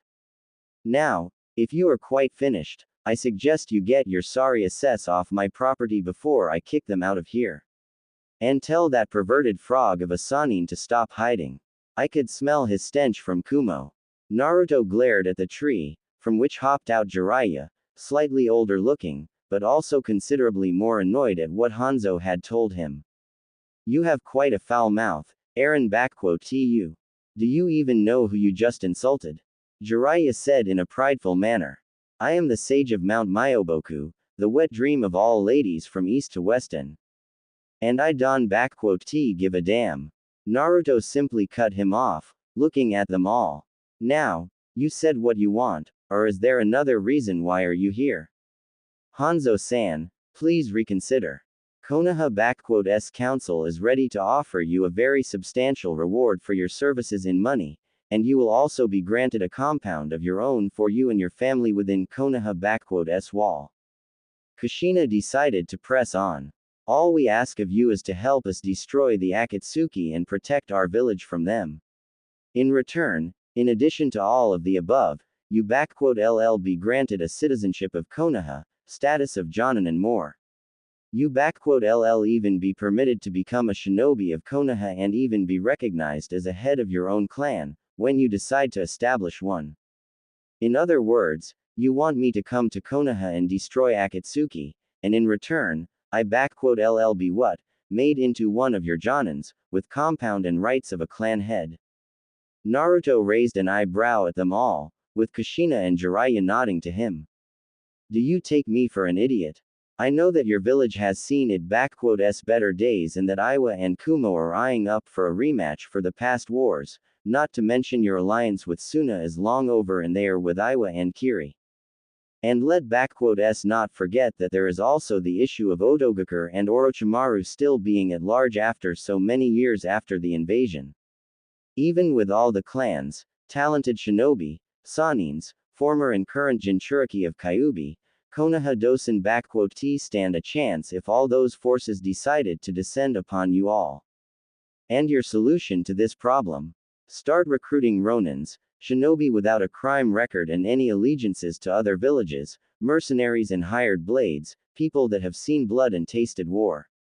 And right at the top of that list is me, the man with the list of killed enemies ranging from a tyrant Oda Nobunaga to Jinchuriki of 5 tails and his beast.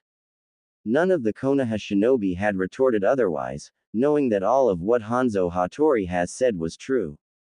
Konoha really was in a desperate position, having lost not only one of its Jinchuriki, but now being literally surrounded from all sides by its enemies, all eyeing up for a rematch. According to Anbu intelligence, a new war might happen in between 2 to 4 years from now on and Konoha needed desperately to gain back its prestige and power.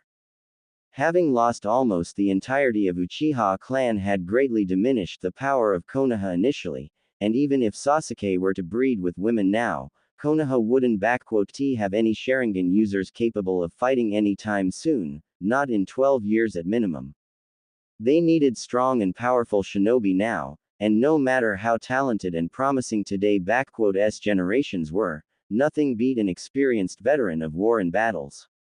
And out of everyone out there, Hanzo was at the top of the list, with skill set, experience, expertise and proficiency in so many areas of shinobi arts, that he was seen like a second coming of Tobirama Senju no less. If he were to join Konoha, Iwa and Kumo would immediately back down, and Suna with Kiri would be far more open to negotiations, given the fact of Hanzo's close ties with Mizukage and Kazekage. And all the while Hanzo talked, Hinata Hyuga looked very closely at the man, unable to turn her gaze away from him. She couldn't explain it in any way, but something seemed strangely familiar and so close to her that she couldn't even put her mind to it. It was like Hinata was looking at the closest person from her past that suddenly appeared, only he looked completely and utterly different from before, but the feelings, it was just as if she was once again looking at him. Putting a little faith in her heart and feelings, she activated her Byakugan and looked closely at Hanzo. Hyuga clan was known for their ability to see chakra clearly, but also to remember its signature, its uniqueness and distinguish from all the others. And now, Hinata, who had spent years looking and following her love, the boy that gave her the courage to go forward, widened her eyes at see his chakra and words escaped her lips. She couldn't believe her own eyes, as her Naruto Uzumaki stood right in front of them all. En Naruto K-kun. Those words had drawn the universal attention from everyone, with looks of confusion and surprise on everyone, including Hanzo. En Naruto-kun, it really is you, why you are alive and you are here. Why you are Hanzo H. Hattori. Had Naruto not mastered the ability to control his emotions, he would widened his eyes at this, while all of Konoha shinobi were flabbergasted at what Hinata had said just now. What? Naruto is Hanzo? Hinata, what are you blabbering about? How can that dead monster be the man that stands right here? Sakura shrieked at Hinata's statement. Naruto Baka had those messy blonde hair, that hideous orange jumpsuit and couldn't sit idly for a bloody second. Hell, had he been Naruto, he wouldn't think twice and ask me for a date, for crying out loud. Yeah, I have to agree with Sakura on this one, Hinata. Naruto was a total idiot and this guy looks much more like someone who knows his stuff. Tenten added up, looking at Hanzo. Heck, that guy has the specially crafted Ronin armor from Tetsu no Kuni on him and 2 chakra katanas on him. Our Naruto didn't even know how to use a kunai properly. Wow, I know I was bad, but that was just cold, Tenten. Naruto thought to himself for a second, before turning his gaze back to Hinata. Still, I should remembered that those of Hyuga clan are capable of identifying a shinobi by his chakra signature, and given the fact of Hinata observing me for years, she must been able to recognize me. Damn it, let hope that Neji doesn't get any ideas, or Akamaru here doesn't recognize me by scent, oh no. Tenten, I wouldn't be so sure, to be honest with you, Shikamaru suddenly spoke up. Clan Hyuga is known for their Byakugan, and through it they can identify anyone whom they know, even if he has changed his looks. And we all know here that Hinata here has spent a long time looking at Naruto, so. Pardon me, but you do realize that I am still here. Naruto drew back their attention. I don't know what this all about me being your dead friend or something, but here is my final word. Get out of here, or Akatsuki will be the last thing you worrying about here.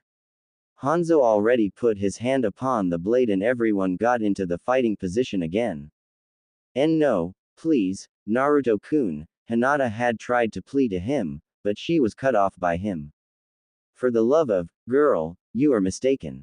I am not your. It really is you, Naruto. Suddenly, came the voice of Neji Hyuga, his Byakugan showing fully as he looked at Naruto. Hinata-sama is correct. The man before us is Naruto Uzumaki, not Hanzo Hattori. During the Chunin exams, I have memorized your chakra signature and I could never forget it, so don't try to deny it, Naruto. This statement immediately had brought out a look of shock from everyone, as they all turned to face the man in question. Kurenai, Kushina, Hinata and even Jiraiya with Kakashi were looking at Naruto with hopeful eyes, bordering that of desperation, while Kiba, Sasuke, Rock Lee, Neji, Sakura and Ino had the eyes of dangerous curiosity and disgust. The others simply adopted the look of seriousness and were expecting to see whatever was underneath the face guard. Naruto looked at them with the narrowed eyes for a little bit, before sighing, understanding that they wouldn't get off his if he didn't satisfy their curiosity, and even then they wouldn't stop. But, if they really wanted to proceed down that way, they were welcome to try, considering that he was still legally banished and couldn't return under the threat of death. For once, he was actually glad that Council of Konoha had done as it did. Pulling his hand away from the blade, he raised it up to his face guard and pulled it down. Everyone looked in shock and surprise at seeing the new face of their former comrade and now banished Konoha shinobi. No longer any fatness was visible upon it, whiskers were gone without a trace, while sharpness has been visible upon Naruto's face. It was no longer the face of an idiotic knuckle-headed blonde Naruto Uzumaki, but a face of a truly grown-up handsome man and a shinobi that could put to shame many. While not verbally, mentally Tenten, Ino and even Sakura had to admit that this new look of Naruto was not just good, but dashing and gorgeous, even if they would never publicly say it. Sasuke, Kiba, Neji, Rock Lee, Sakura and Tenten looked with shock, but also with the immediate scowl, followed by Asuma and Might Guy. The looks of shock and surprise came over faces of Kushina, Jiraiya, Hinata and most prominently, Kurenai, who couldn't even hold back her tears at seeing him. Deciding to finally break the silence, Naruto spoke up. Neji, just for the clarification, Hanzo Hattori is Naruto Uzumaki. I didn't impersonate him, but created him from the scratch, though now I am starting to think I was a bit too good at this. Naruto simply looked at his former comrades, friends and mother with an impassive look. Now, I would say that it has been a long time, but really, I wish I didn't have to see most of you here for another 2 lifetimes. And some of you I would really like to give a piece of my mind and steal for what they had done to me. Naruto said, gazing at Kushina, Kakashi, Jiraiya, Sasuke and Sakura in particular. Gaki, damn, Gaki, it really is you. Sweet Kami, I almost didn't recognize you there, with all the black hair and no whiskers. Jiraiya shouted out in joy and was already moving towards Naruto, but he was immediately stopped by an instantaneous and powerful wave of killing intent coming from Naruto. Hey, Naruto, what all this key is about? Why you Aaron happy to see me? Should I? Last time we met, you said that I am a major disappointment of your precious village and that 4th Hokage and 3rd Hokage would be appalled at what I did. Naruto reminded Jiraiya, who had stopped in his tracks and recalled, a look of shame coming over his face. I guess my godfather would know better, considering that he trained the same 4th Hokage, aka Minato Namikaze, my father. Only guess what? My father wasn't disappointed in me, far from it. Why you already know who why your father is? Jiraiya asked of Naruto, with simply scoffed at him. Oh, I know all about him, as well as the woman right in front of me. And don't even get me started on what you and that old bastard of a Hokage have done to me. Naruto narrowed his eyes at Jiraiya, who eyes widened as he realized what Naruto was talking about. Memory alteration seals, and not just 1 but 3 of them, right upon my mind. Tell me, were you trying to make me a mental retard, or did you just enjoy mind raping me with that old dust bag? Naruto, I it not what why you think I it was, we had no other choice, Kyuubi was starting to influence you and, Jiraiya had tried to defend himself. Don't give me this load of crap. You are a level 8 sealing master, and you knew that my 8 trigram seal was safe and not weakened. You altered my memories not because of Kyuubi, but because it was convenient and handy for both of you, especially considering that I had found out quite a few of your dirty secrets, like one about this woman right here. Naruto looked at Kushina, who looked with desperation at Naruto. So, Kushina Uzumaki, happy to finally see your firstborn son. Any words to share? Not that it would matter in the grand scheme of things. Sochi, please, I know that what I had done was horrible, but please, you have to understand that Kushina had tried to explain herself, but she immediately cut off by Naruto. Believed I was possessed by Kyuubi because of my father's mistake and had to abandon by you, while also becoming a prime target for the entire village to kill. Naruto saw the look of shock and tears upon her. Kushina, you are an Uzumaki and level 10 ceiling mistress, not to mention a former Jinchuriki of Kyuubi. For you to distinguish a caged fox from an unleashed one is a matter of simple careful glance, but no, you merely assumed that I was possessed and that was it for you.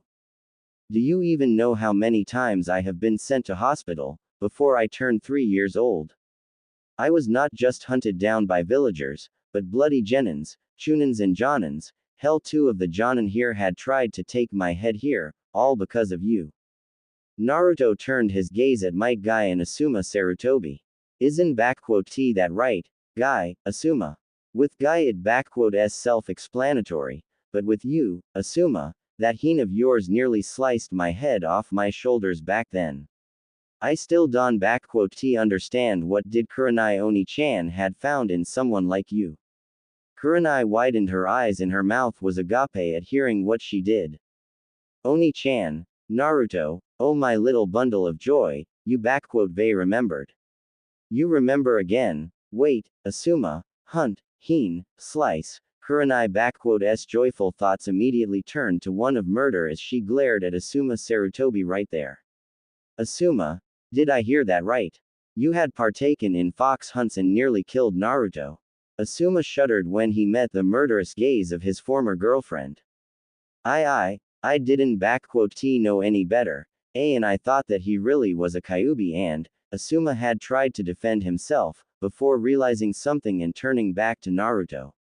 Wait, how do you remember? When I saw you last, you didn't remember any of it and. Details are not important, but what is important is the fact that you used the girl that had adopted me to get close and claim the prize. I believe your exact words were, not only do I get to avenge our 4th Hokage, but those 15 million ryo will also be mine, so you better stand still so I can slice you clean, demon. Naruto recalled, seeing how Asuma paled instantly at this one, while his former team and some others had the looks of shock and even disgust on them. I may been 4 at the time, but I still recall how that blade had nearly cut off my hand when I tried to reach for a kunai to defend myself. Thanked Kami Anko Ne-chan got back from mission early and decided to stop by. So that sy she, Asuma. I ll murder you for what you had done to him. Kurenai was really livid and was quite ready to kill Asuma right at this moment, but she was stopped by Kakashi who stood between them. Step away, Hitaki. This man, this bastard, not only did he cheat on me, but he used me to kill my adopted son right here. I should never trusted him nor his bastard of a father, so you better bloody step away from me, before I kill you on sight. Kurenai, calm yourself. Don you see that you are not in the right mind right now. Kakashi simply asked of her, with Kurenai not backing down. Guy-sensei, is what Naruto says, is this true? Why you really tried to kill him? Tenten asked in shock, realizing just what a horrible thing her sensei had tried to do. Yes, Tenten, it is true, Guy admitted, shocking most around him. There was the time when I had tried to end the unyouthful existence of a demon within the walls of our youthful village.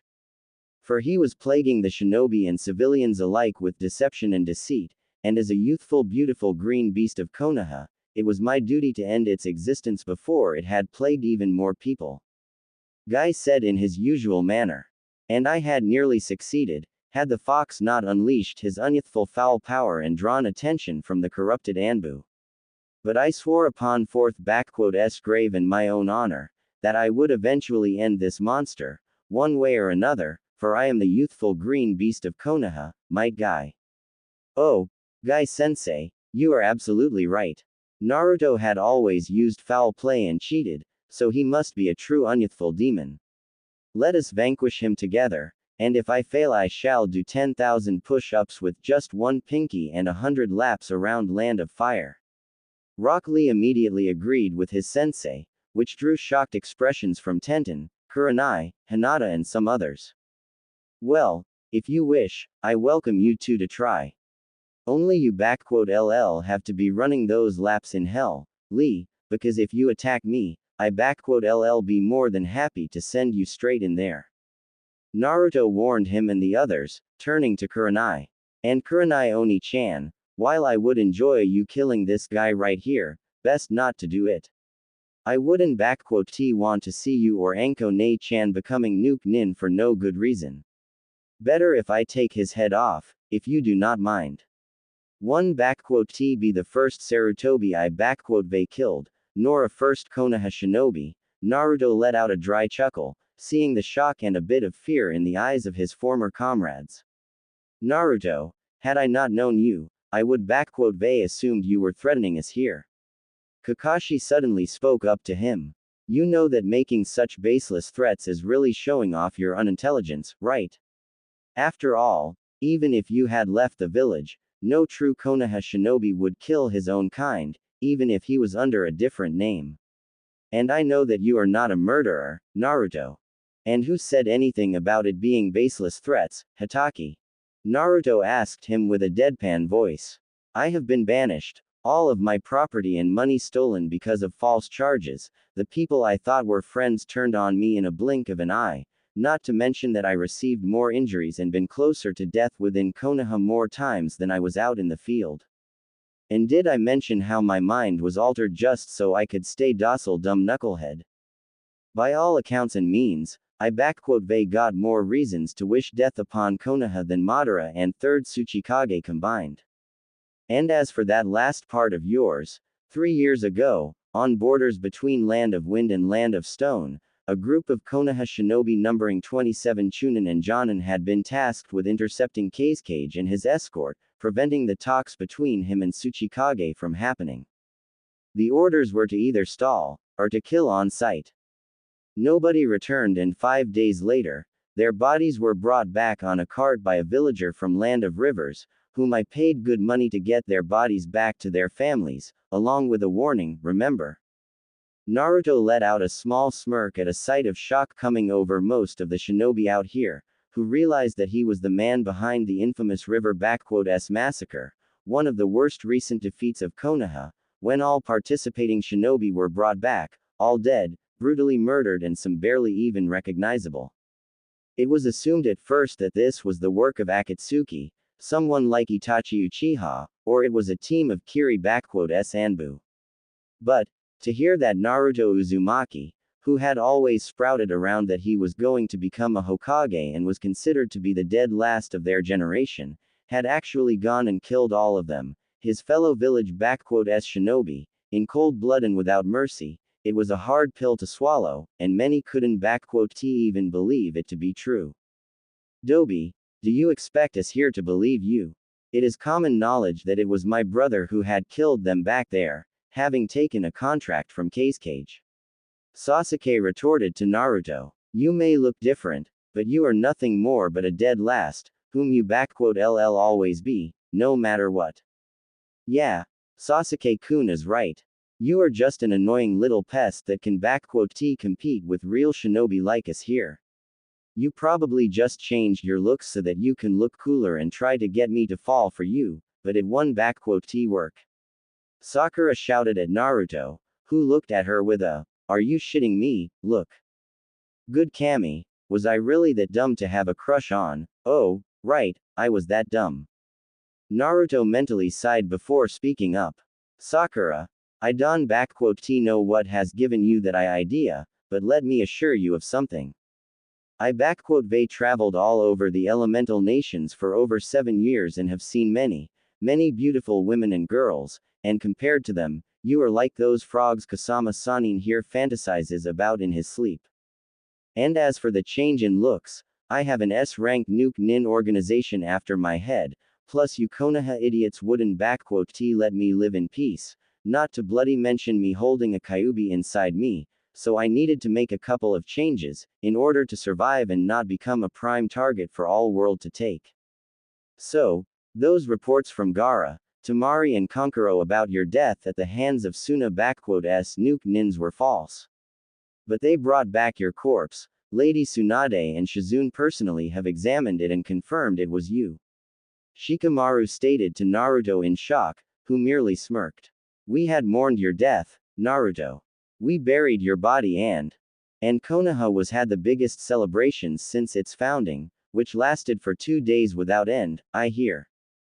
Naruto added up. As for that corpse, you would be bloody surprised what a dead blonde genin of my age, a skilled Iryo nin and a special seal can be used for.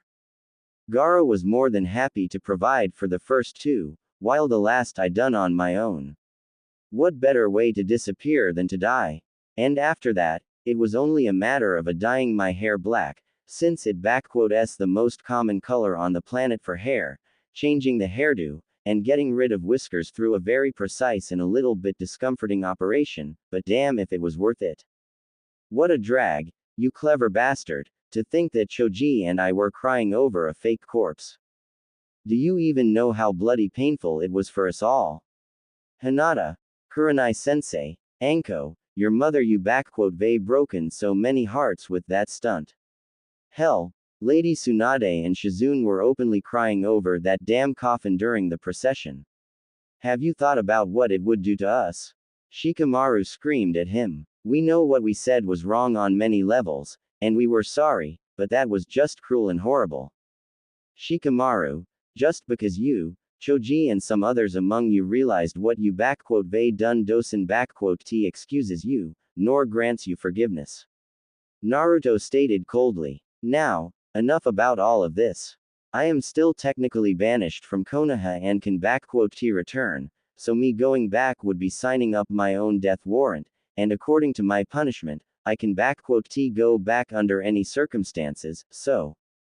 Actually, Naruto, the Council of Konoha has withdrawn that punishment from you upon the return of Kushina and Menma back in Konoha, pardoning you of any and all crimes. Jiraiya chimed in, getting a curious eye from Naruto. Now, given the fact of you still being a son of 4th Hokage, a Jinchuriki of Kyuubi, and a citizen of Konoha, there is no way we can let a prodigal boy like you continue to stray away from his home any longer. Plus, if you come back, then maybe Tsunade'll finally forgive me and I can be allowed in Konoha once more. In other words, I am either coming along with you peacefully, or you and this cavalcade of double standards and nut jobs will take me there by force, is that it? Naruto wasn't sugar coating in any way.